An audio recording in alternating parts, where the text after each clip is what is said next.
Hello guys, welcome back to my channel. This is Yash. आइए देखते हैं कल निफ्टी और बैंक निफ्टी के लिए क्या इंपॉर्टेंट लेवल्स हैं और उन पे कल हम कैसे अपने ट्रेड्स को एग्जीक्यूट कर सकते हैं। तो आइए पहले निफ्टी की बात करते हैं। तो जैसा कि देखा हमने आज एक गैप डाउन ओपनिंग के साथ साथ, क्योंकि आज सुबह ग्लोबल क्यूज जो थे वो सपोर्ट नहीं कर रहे थे और आपका ये एसजीएक्स निफ्टी जो था वो अप्रॉक्सीमेटली 100 पॉइंट्स और 70 पॉइंट्स का नेगेटिव में था, तो उसकी वजह से गैप डाउन हमको देखने को मिला क्योंकि ग्लोबल क्यू सपोर्ट नहीं कर रहे थे। और कल का जो हमारा BTST ट्रेड था उसका स्टॉप लॉस हिट हुआ, बट उसे हिट हो गया था स्टॉप लॉस फर्स्ट हाफ में, बट फर्स्ट इनिशियल ओपनिंग में ही। बट उसके बाद उसका प्राइस आया, बट हमारा स्टॉप लॉस हिट हो गया तो हम निकल गए थे। इसीलिए हम कहते हैं कि हमेशा आपका जो स्टॉप लॉस है उसको रिस्पेक्ट करिए और अपने पोजीशन साइज को हमेशा ध्यान रखिए और अपने रिस्क को हमेशा मैनेज करते हुए ही चलिए, क्योंकि मार्केट में कुछ भी हो सकता है। एक अच्छा कल ने आपको दिखाया था कि बुलिश रिवर्सल पैटर्न बन रहा था, बट स्टिल।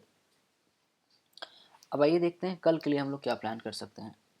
तो अब निफ्टी में क्या कर सकते हैं। निफ्टी में अब मैं थोड़ा सा मार्केट अब सेलिंग की तरफ आ चुका है, तो मैं थोड़ी सेलिंग की ही अपॉर्चुनिटीज़ ढूंढूंगा। अभी मैं बाय करने में निफ्टी और बैंक निफ्टी को इंटरेस्टेड नहीं हूँ।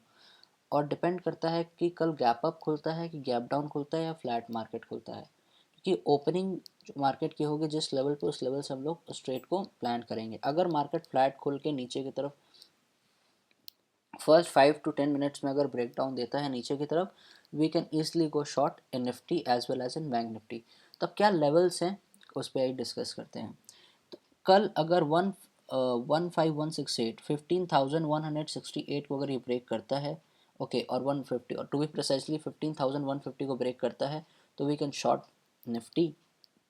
और हमारे टारगेट्स रहेंगे 15,100 और 15,000 के कल के लिए निफ्टी के लिए। और बैंक निफ्टी में क्या कर सकते हैं। बैंक निफ्टी में बहुत इंटरेस्टिंग एक चीज़ मुझे दिखी जो मैंने सोचा कि आज डिस्कस करते हैं। लोग कहते हैं मार्केट सपोर्ट पे आता है, वहाँ से सपोर्ट जोन पे आता है, वहाँ से सपोर्ट लेता है, ऊपर चला जाता है, सपोर्ट पे आता है, ऊपर चला जाता है, ठीक है, फिर सपोर्ट पे आया, ऊपर चला गया। बट आपको ये भी समझना पड़ेगा कि जितनी बार मार्केट सपोर्ट लेवल पे आएगा, उसका मतलब है कि सपोर्ट जो वो सपोर्ट है वो वीक हो चुका है। तो there is a high chance कि अभी सपोर्ट को ब्रेक कर सकता है। ओके, तो अब कल क्या कर सकते हैं, क्योंकि जैसे हम लोग देख सकते हैं 36,800 को bank Nifty multiple time test कर चुका है, ऑलमोस्ट 3 से 4 बार टेस्ट कर चुका है, तो अब ये वीक हो चुका है। तो अगर यहाँ पे हमको कल 36,800 के नीचे ब्रेकडाउन मिलता है, ओके, ब्रेकडाउन अगर इसके नीचे मिलता है तो we can easily short bank Nifty. Okay, 36,800 के नीचे का अगर हमें ब्रेकडाउन मिलता है तो we can short bank Nifty. उसके बाद हमारे टारगेट्स रहेंगे 36,500 पहला टारगेट रहेगा, और 36,250 हमारा दूसरा टारगेट रहेगा। ये हो गए निफ्टी और बैंक निफ्टी के लेवल्स। ओके, और अगर अब डिस्कस करते हैं कि बहुत बड़ा गैप अप या गैप डाउन खुलता है तब क्या प्लान करेंगे। ये तो फ्लैट, अगर मार्केट फ्लैट खुलता है या 50-60 पॉइंट ऊपर नीचे खुलता है तब की बात हो गई। लेकिन अगर मार्केट का एक बहुत बड़ा गैप अप या गैप डाउन खुलता है, क्योंकि देखिए आज मार्केट ने 37,000 से नीचे क्लोजिंग की है, तो विच इंडिकेट्स बियरिशनेस। ओके, अगर अब कल 37,000 के ऊपर जाता है तो वी विल वेट और देखेंगे कि कैसा डेटा, इंट्रा डे का डेटा कैसा क्रिएट हो रहा है।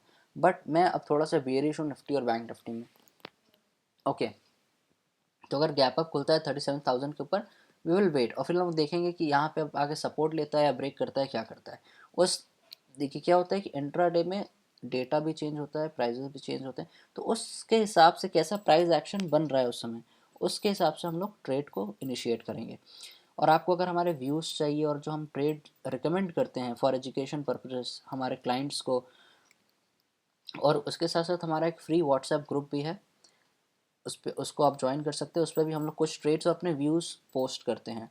उसका लिंक डिस्क्रिप्शन बॉक्स में है, और अगर वहाँ से ज्वाइन करने में प्रॉब्लम हो रही है तो you can directly WhatsApp us at 6388337371। Okay, तो अब बात करते हैं अगर बहुत बड़ा गैप डाउन खुल जाता है तब क्या करना है। तो अब जैसा कि अगर बहुत बड़ा गैप डाउन खुल जाएगा तो जिन्होंने यहाँ पे शॉर्ट किया हुआ है वो ऑलरेडी प्रॉफिट में है, तो एक प्रॉफिट बुकिंग आ सकता है। तो एक जो पुल बैक आएगा, उस पुल बैक पे हम लोग अपॉर्चुनिटीज़ ढूंढेंगे शॉर्ट करने का फिर से। ओके गाइज, तो इसी तरह से, और आज कोई स्टॉक स्पेसिफिक मेरे पास नहीं है कि मैं कोई पर्टिकुलर स्टॉक्स पे दूं अभी, बिकॉज मुझे कोई अच्छा लेवल्स नहीं मिले और ना मैंने ज़्यादा रिसर्च किया स्टॉक्स पे। तो निफ्टी और बैंक निफ्टी पे ज़्यादा मैं फोकस करता हूँ, और हमारी टीम और हम लोग मेनली इंडेक्स ट्रेडर्स हैं, तो हम लोग इंडेक्स पे ही फोकस करते हैं। ओके, तो अब कर सिंपल लेवल से मैं फिर से रिपीट कर देता हूँ। निफ्टी में 15,150 के नीचे हम लोग शॉर्ट करेंगे और बैंक निफ्टी पे 36,800 के नीचे हम लोग इजीली शॉर्ट कर सकते हैं। तो I hope you guys like this video. अगर आपने इस वीडियो को लाइक, अगर आपको अच्छा लगा ये वीडियो, आपको मेरा कॉन्सेप्ट समझ में आता है, मैं जिस तरीके से प्राइस एक्शन समझाता हूँ, अगर आपको समझ में आता है तो you can like this video और हमारे चैनल को आप सब्सक्राइब कर सकते हैं। और आपकी कोई भी क्वेरीज हैं, कोई भी क्वेश्चंस हैं, कोई भी आपको चार्ट एनालाइज करना है, कुछ आपको हेल्प चाहिए, तो you can comment that down below और वहाँ से हम आपको रिप्लाई कर देंगे। Thank you guys.